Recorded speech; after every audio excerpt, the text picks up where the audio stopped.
오늘도 잠시 지난 시간의 말씀을 되새김질 한번 이렇게 해보자면 히브리서의 주제는 뭐죠? 히브리서의 주제는 예수 그리스도입니다.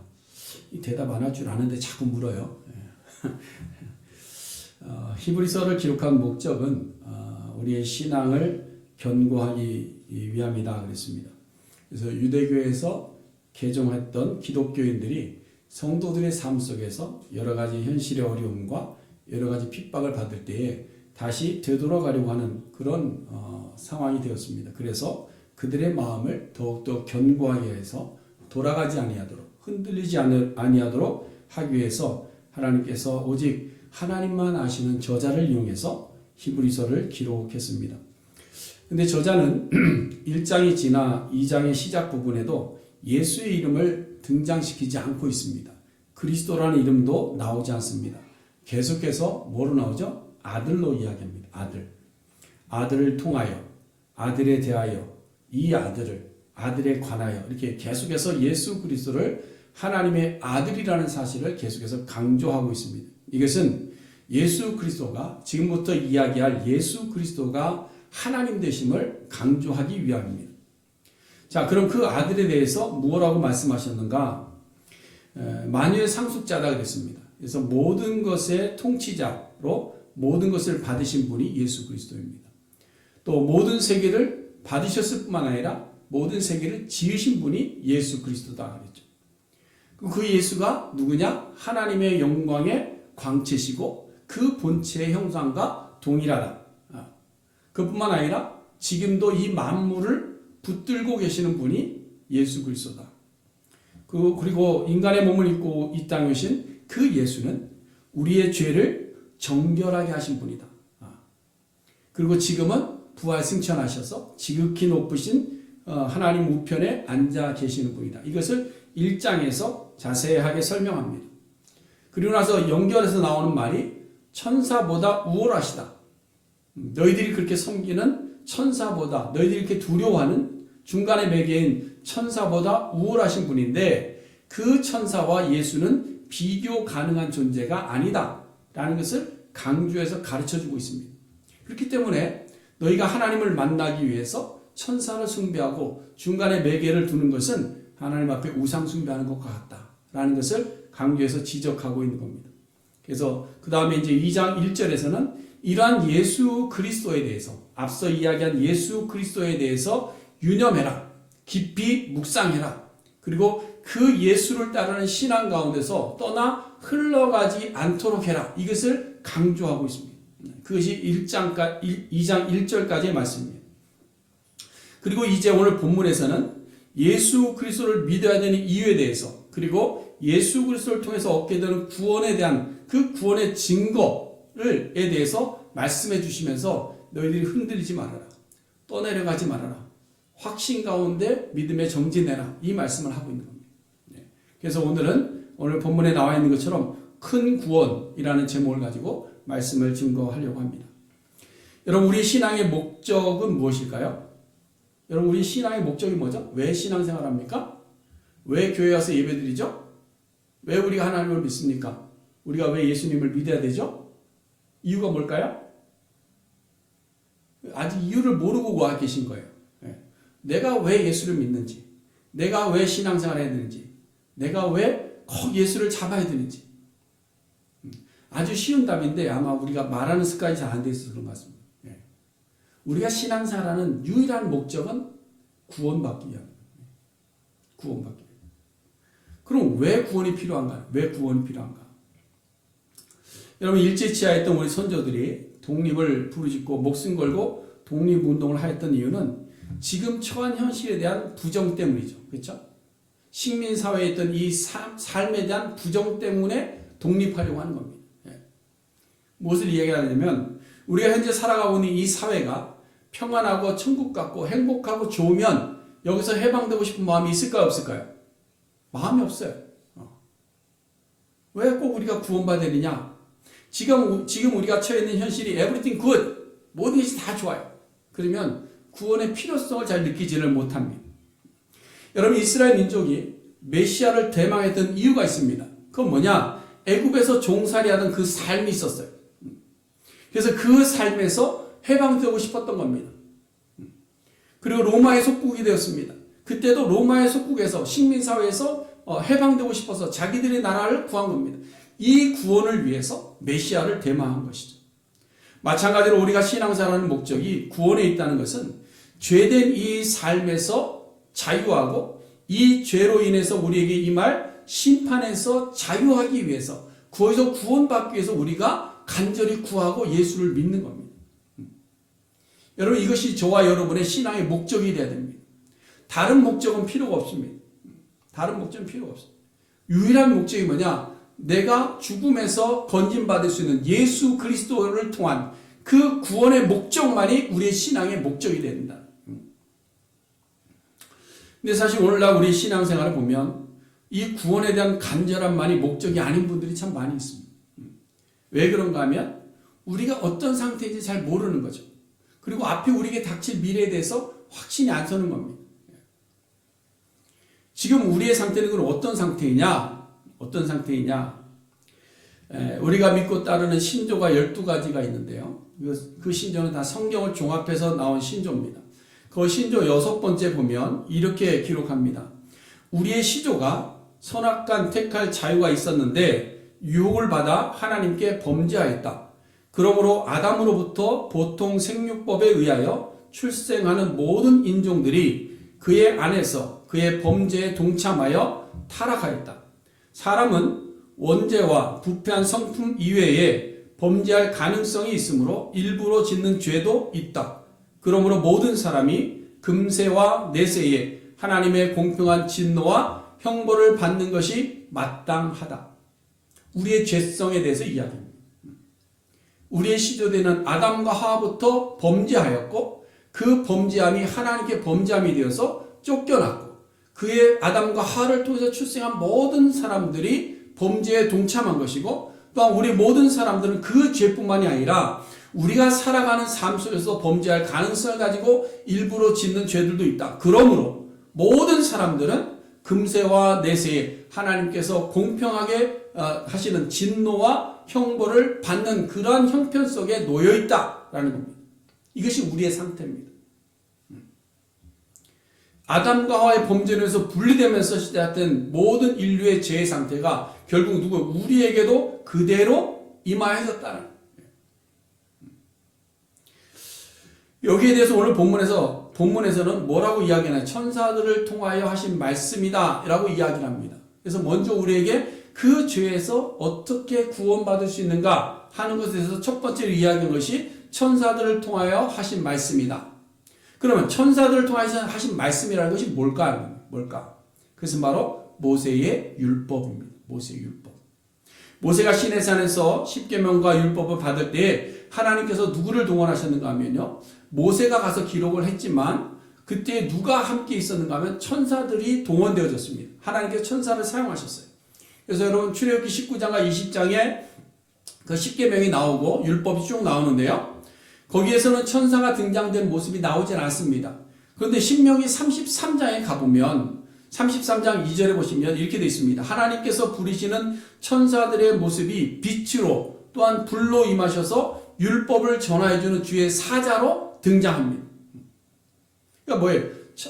모세가 하나님의 율법을 받을 때 천사들을 동원하셔서 우리에게 율법을 주셨다. 이 말씀을 하고 있는 겁니다. 그래서 갈라디아 3장에서 보면 19절에 이것을 명확하게 설명하죠. 율법은 무엇이냐? 범법함으로 더해진 것이라 천사들을 통하여 한 중보자의 손으로 베푸신 것인데 약속하신 자손이 오기까지 있을 것이다. 이렇게 말씀합니다. 그럼 천사들을 통해서 하신 말씀이 뭐냐? 모든 범죄함과 순종하지 아니함이 공정하게 심판받는다라는 겁니다. 공정한 재판을 받아서 거기에 따라 보응을 받게 된다. 그 이야기를 하고 있는 거예요. 그래서 율법의 각 조항들마다 그 율법의 조항들을 어기게 되면 범죄하게 되면 벌을 받고 그 말씀대로 순종하면 복을 받는다. 이 얘기를 하고 있는 겁니다.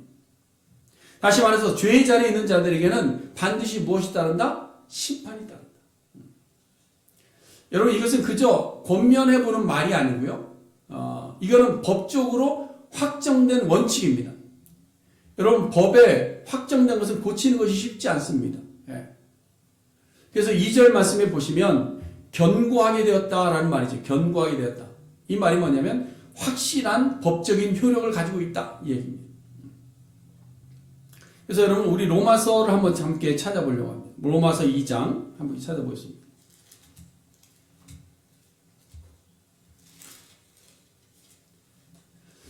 제가 가진 성경은 신약 성경 240페이지인데요. 로마서 2장 한번 피고 우리 말씀을 좀 나누겠습니다. 거기 보시면 먼저 1장 29절부터 보시면요. 율법에 정하여 놓은 죄의 항목들이 쭉 나옵니다. 그렇죠?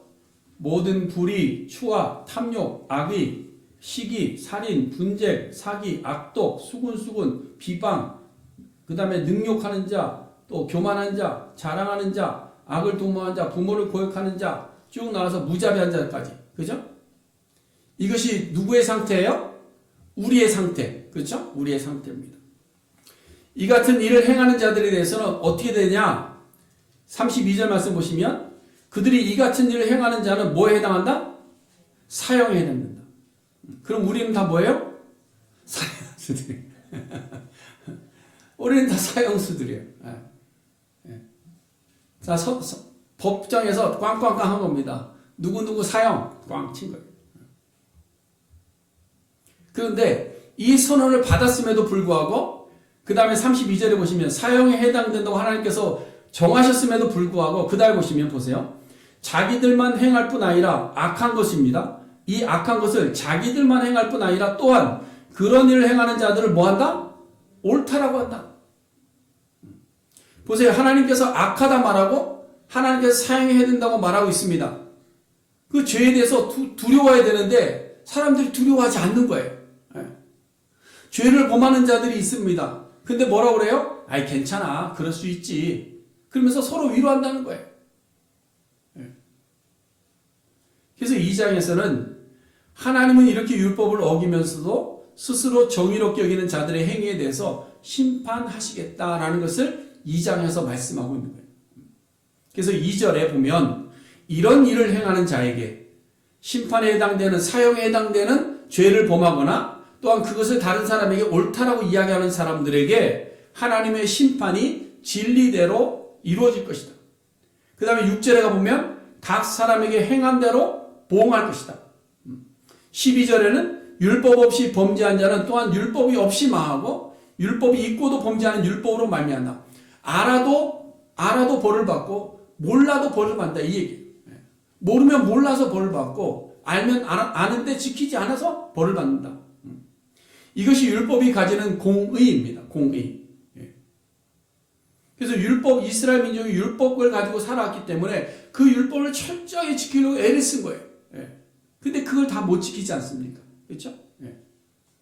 이렇게 율법을 따라 범죄한 자들에게 공정한 보응이 있다는 것을 이미 보았음에도 불구하고 구약 성경에서 이미 하나님의 말씀을 따라 살지 않아서 그들의 인생이 어떻게 되는지는 우리가 보았음에도 불구하고 그 다음에 이루어진 우리의 큰 구원이 이 땅에 임하셨는데 그 임하신 큰 구원에 대해서 등한히 여기면 어찌 보응을 피할 수 있게 되냐 이 얘기를 하는 거예요. 여기서 큰 구원이라는 것은 모세의 율법으로 얻게 되는 구원과 비교하기 위해서 큰 구원이라고 이야기하는 겁니다. 누구를 통한 구원이에요? 예수 그리스도를 통해서 얻는 구원. 그 구원을 큰 구원이다. 모세의 율법은 율법을 지킴으로 얻는 구원. 그 다음에 예수 그리스도 통해서 얻는 구원은 뭐예요? 거저받는 구원입니다. 누구를 통해서? 예수 그리스도가 죽으심을 통해서.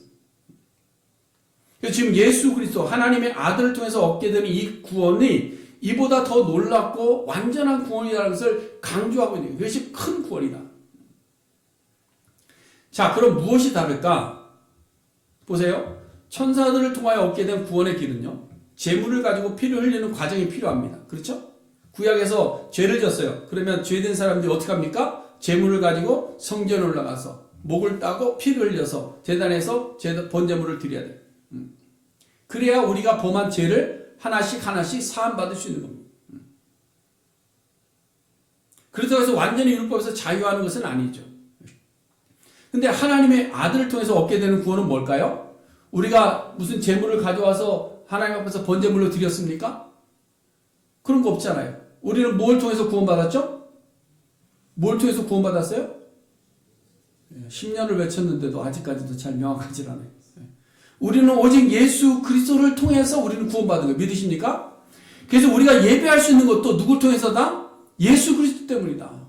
그래서 앞에 찬양하잖아요. 그렇죠? 예수 때문에 담담을 얻고, 예수 때문에 나아갈 힘을 얻고, 예수 때문에 믿음 가운데 살고, 예수 때문에 우리가 구원받는 확신을 가지고 살아갈 수 있게 된다.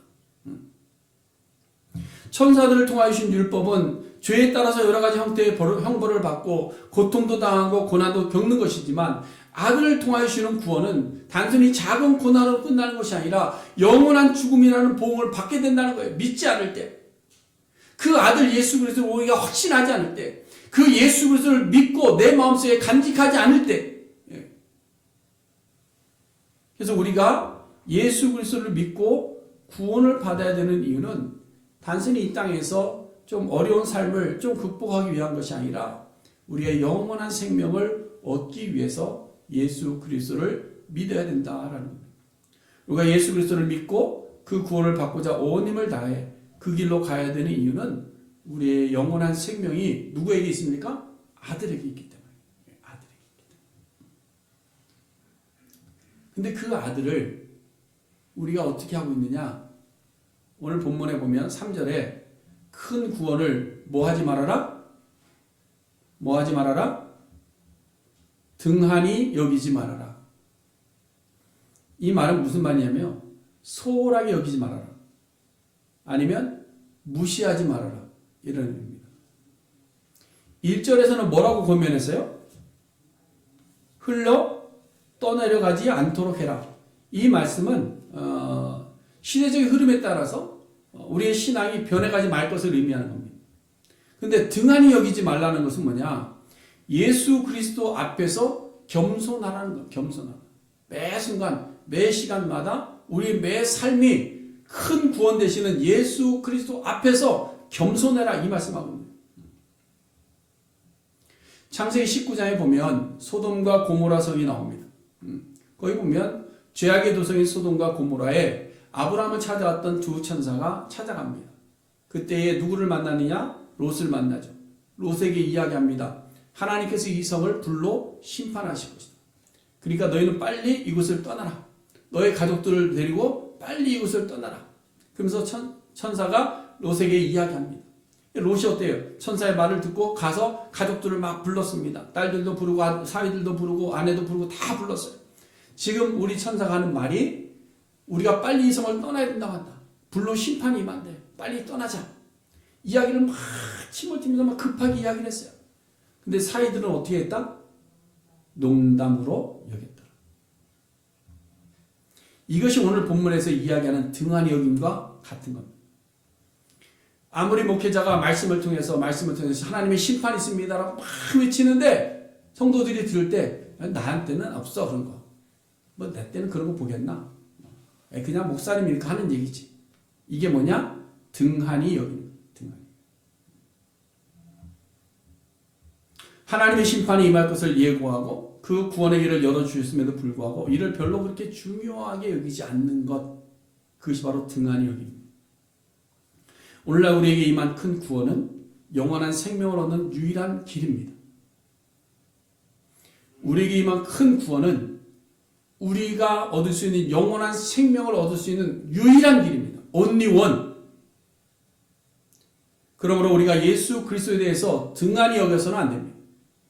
예수 믿고 믿음의 길을 가는 것이 시간 나면 가는 길이 되어서는 안 됩니다. 자기 십자가를 지고 예수를 따르는 순종이 자기의 의를 드러내는 수단처럼 되어서도 안 되는 겁니다. 사랑하는 성도 여러분, 예수님의 구원은 길에 채이는 돌과 같이 무가치한 것이 아닙니다. 예수님께서 나를 구원하신 그 구원은 아무런 가치 없는 것이 아니고 우리 인생에 있어서 그 어느 것과도 바꿀 수 없는 최고의 가치인 줄로 믿습니다. 나에게 있어서 가장 소중한 것이 있다고 한다면 그것이 무엇일까? 바로 예수 그리스도의 보혈을 통해서 나를 구원하시는 그 큰 구원이 우리 인생의 최고의 가치인 줄로 믿으시기를 바랍니다. 예수 그리스도의 복음을 여러분 거절하지 마세요. 거절하지 마세요. 예수 그리스도의 큰 구원을 농담으로 여기지 마시고 그저 하는 종교적 의지의 대상 정도로만 생각하지 마시기 바랍니다. 켈빈이 이 큰 구원을 등한히 여기지 말라고 하는 이것을 설명할 때 아주 강하게 표현합니다. 켈빈은 굉장히 무서운 사람이거든요. 우리의 종교개혁자 켈빈인데, 켈빈을 자주 얘기하는데 켈빈 당시에는 굉장히 무서운 사람입니다. 사람의 마음 생각하지 않습니다. 그냥 하고 싶으면 하는 사람. 무슨 말을 했느냐 이렇게 얘기하고 있어요. 복음을 거절할 뿐만 아니라 그것을 무시하는 사람들은 그것이 제공해주는 은혜의 위대성 때문에 가장 무서운 형벌을 받게 될 것이다. 여러분, 우리 귀에 들으면 좀 불편하죠. 저도 목회자지만 듣기 좀 불편하죠. 좀 좋은 말 쓰지 뭐 이렇게 험하게 얘기하냐 이런 생각이 좀 들기도 합니다. 어느 누가 형벌이 임한다는데 좋은 사람이 누가 있겠습니까?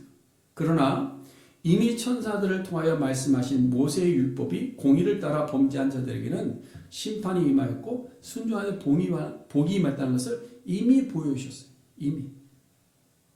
그럼에도 불구하고 구원의 자리로 나오지 않기 때문에 하나님께서 누구를 보내셨어요? 자기 아들을 보내셨어요. 아들을 통하여서 구원의 복된 소식을 우리에게 전해줬어요. 큰 구원을 우리에게 허락해 주셨어요. 그런데 그 큰 구원에까지도 우리는 뭐예요? 등한히 여기더라. 그럼 이 큰 구원의 복음이 법적인 견고한 규칙으로 정해지기도 했지만 우리의 삶 속에서 어떻게 알 수 있느냐? 우리의 삶의 현실 속에 하나님께서 많은 증거들로 우리에게 보여주셨습니다. 오늘 본문에서도 이 구원에 대해서 3절 하반절과 4절에서 정확하게 이야기하고 있는데요. 먼저는 이 구원에 대해서 누가 아들 되시는 예수 그리스도, 인간의 몸을 입고 오신 예수 그리스도께서 직접 그의 입으로 말씀해 주셨어요. 마태복음 3장에 보시면 예수님이 오시는 길을 예비하기 위해서 6개월 먼저 이 땅에 온 사람이 있습니다. 누구죠? 세례 요한입니다. 세례 요한이 이 구원에 대해서 외쳤습니다. 뭐라고 외쳤어요? 회개하라, 천국이 가까이 왔느니라. 이제 가까이 온다는 미래적인 겁니다. 가까이 왔다. 우리 옆으로 가까이 온다. 근데 예수님께서 공생애를 시작하시면서 세례 요한에게 세례를 받으시고 나서 세례 요한은 잡혀갑니다. 그리고 예수님의 사역이 시작됩니다. 그때 첫 번째 외친 것이 뭐라고 그랬어요? 때가 찼고 하나님의 나라가 가까이 왔으니 회개하고 복음을 믿어라. 이제 하나님 나라가 가까이 왔다. 이미 왔다. 누구예요? 예수 그리스도께서 내가 이미 왔다. 그러니 너희들이 회개하고 복음을 믿어라. 내가 지금 너희들의 큰 구원으로 이 땅에 왔다라는 사실을 예수님께 직접 말씀하고 있는 겁니다. 그렇기 때문에 이 복음을 믿어야 너희가 구원받는다. 여러분, 간접과 직접에는 큰 차이가 있습니다. 그렇죠? 어느 것이 더 무게가 있죠? 어느 것이 더 확실할까요? 직접이 더 확실합니다. 그래서 우리가 지금은 주님을 뵐 때 주님에 대해서 뭐예요? 거울을 보듯이 기록된 말씀을 보고 여러 증거들을 보면서 주님을 보기 때문에 그냥 거울을 보듯이 희미하게 보지만 주님 오시는 그날은 어떻게 된다고 그랬어요? 얼굴과 얼굴을 맞대어 볼 것이다. 천사들을 통해서 간접적으로 들었던 구원의 길을 이제는 천사들보다 우월하시고 하나님과 동로하신 예수 그리스도께서 사람의 몸을 입고 직접 이 땅에 오셔서 말씀하신 큰 구원이기 때문에 더 이상 무슨 증거가 필요하겠네요. 여러분, 우리가 직강을 들으면요 의문이 풀립니다. 그렇죠? 간접으로 들을 때는 정말 그럴까라고 생각하는데 저자의 직강을 들으면 이거구나라는 것을 알게 됩니다. 마찬가지로 우리가 지금은 희미하게 바라보지만 얼굴과 얼굴을 맞대보는 그날이 올 것입니다. 그날에 완전하게 알게 될 것입니다. 그때를 위해서 우리는 지금 어떻게 돼요? 예수 그리스도를 믿음으로 나아가요. 믿음으로. 예수님께서는 마음이 상한 자를 고치시고 포로된 자를 자유케 하시고 갇힌 자에게 노임을 주시는 은혜를 베풀어 주시기 위해서 큰 구원의 성취자로 이 땅에 오신 것입니다. 그러므로 우리는 믿음의 길에 열심을 가져야 됩니다. 예수를 따르며 예배하는 일에 우리의 최선을 다해야 됩니다. 주님을 알아가는 일에 여러분 소홀해서는 안 될 줄 압니다. 근데 여러분, 우리가 예수님이 말씀하셨다고 다 바로 믿지는 못합니다. 예수님이 이렇게 말씀하셨어 그랬다고 여러분들 다 아멘하고 봤습니까? 다 못 봤죠. 성경도 뭐라고 그랬어요? 증인을 세울 때 몇 명 세우라고 그랬어요? 2-3 증인 세우라고 그랬어요. 그래서 오늘 본문에 보면 주님께서 우리가 그 말 할 줄 알고 두세 증인을 세운 겁니다. 그래서 주께서 말씀하신 것에 대해서 들은 자들이 확증했다. 이렇게 말씀해요. 들은 자들이 확증했다. 우리가 예수님의 말씀을 듣고 그냥 그대로 믿으면 그것이 더 큰 복이 되겠지만 우리 속에는 뭐가 있을까요? 의심병이 있어요. 의심병. 있죠? 있어요. 다 있어요. 제가 지금 아무리 설교해도 여러분 속에서 의심병이 있는 거 다 알고 있습니다. 한 8분이 그래요. 의심병. 그대로 믿지 않는 거예요. 우리 속에 의심병이 있으니까. 그래서 예수님께서는 제자들을 세우시고 부활 후에 많은 사람에게 부활의 몸을 직접 보여주신 거예요. 의미가 있는 겁니다. 왜 그러셨는가? 여러분 우리가 사도라고 부르는 사람은 누구를 사도라고 하냐면요. 예수님의 12제자 중에서 가룟 유다를 제외한 11명. 그렇죠? 그 다음에 그 뒤에 다시 제자의 수에 맞춰진 사람이 누구죠? 마띠아. 그리고 예수님을 직접 만난 사람이 누굽니까? 사도 바울. 이렇게 해서 13명이 우리의 사도라고 이야기합니다. 여러분 우리가 복음서를 보면 예수님께서 비유의 말씀을 가르쳐 주실 때 비유의 말씀을 누구에게 가르쳐 주시느냐? 제자들에게만 가르쳐. 제자들에게. 당신과 함께 생활하던 그 제자들에게만 비유의 말씀을 주셨어요. 그리고 그 예수님의 하나님의 아들 되심과 예수님의 죽으심의 의미도 누구에게 가르쳐 주시냐? 제자들에게만 가르쳐 주셨어요. 제자들에게 내가 죽으러 간다는 것은 몇 번이나 반복하시면서 말씀했습니다. 그리고 나중에 사도 바울에게도 직접 나타나셔서 다른 사람들의 눈은 다 가렸습니다.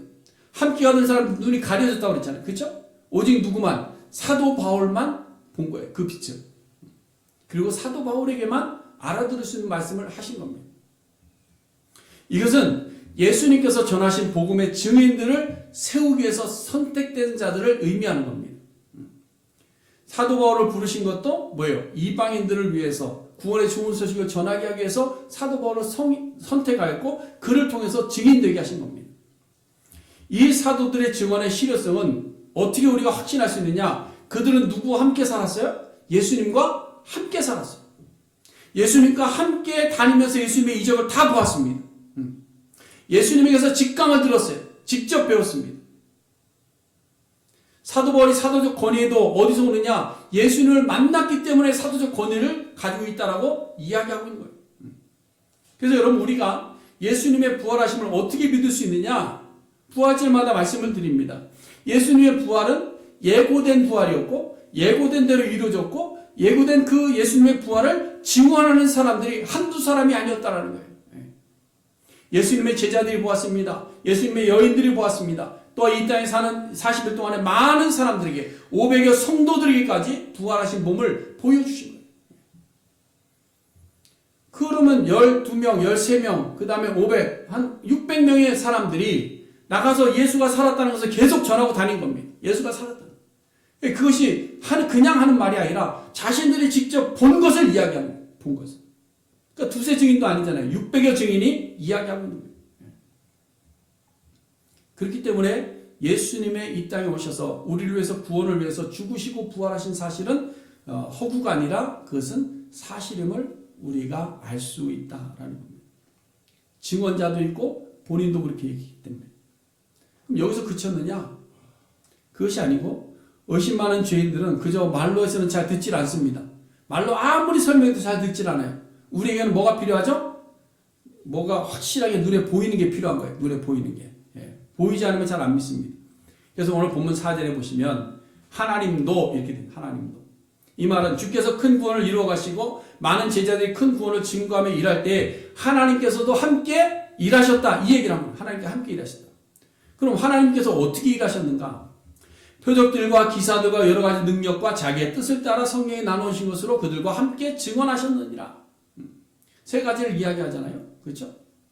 다양한 형태로 하나님께서 일하신 모습을 봅니다. 첫 번째가 뭐냐? 표적과 기사. 이것은 초자연적인 계시입니다. 요한복음 5장에 보면 36절 이후에 하나님께서 예수님을 보내시고 예수님께서 이루시는 큰 구원을 직접 증언하는데 이것은 초자연적인 계시 형태로 우리에게 보여주고 있는 것을 봅니다.